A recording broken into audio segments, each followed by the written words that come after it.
గురువుగారు ఇప్పుడు మనం పల్లెటూరులో చూసినట్టయితే నైట్ పూట కానీ 3 రోడ్ల మధ్యలో కొన్ని కోడిగుడ్లు నిమ్మకాయలు అన్నీ పెడతా ఉన్నారు. బట్టలు లేకుండా రోడ్డు మీద కలిసి చేయడం, ఒక మగ వ్యక్తి ఆడవాళ్ళు కలిసి చేయడం అంటారు. నిజమేనా ఇవన్నీ జరుగుతూ ఉంటాయి? మరి భార్యాభర్తల మధ్యలో వైరం పెట్టడానికని వారి కొన్ని ఆధారాలు తీసుకొని వీరు శారీరకముగా కలిసేటప్పుడు వారిద్దరూ శారీరకంగా కలవకుండా ఉండే బంధన చేయొచ్చు. అంటే దానివల్ల ఏమవుతుందంటే ఈవిడకి రక్తస్రావం, కడుపు నొప్పి, ఆయనని స్వీకరించకపోవడం, ఆయన వచ్చినప్పుడు చిరాకు రావడం.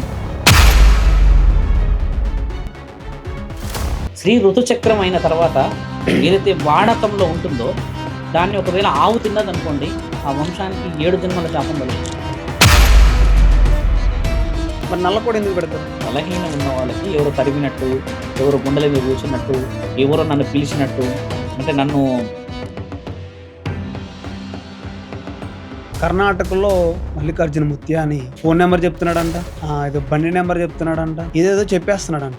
సో మీరు దానికి ఏకీభవిస్తారమ్మా? ఖచ్చితంగా ఒక సాధకుడు అంట. ఫేక్ అని నేను అన్నా అనుకోండి మిత్ర, ప్రజలు నన్ను ఫేకే అంటారు.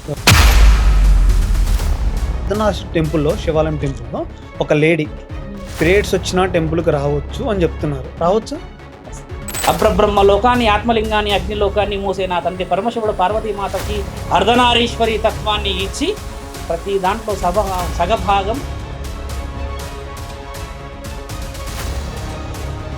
స్త్రీ 9 నెలలు మోసింది, పాలిచ్చింది కాబట్టి బాగా ప్రేమ ఉంటుంది.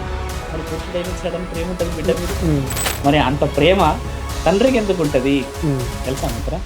తండ్రి కూడా వీర్యాన్ని మోస్తాడు కదా.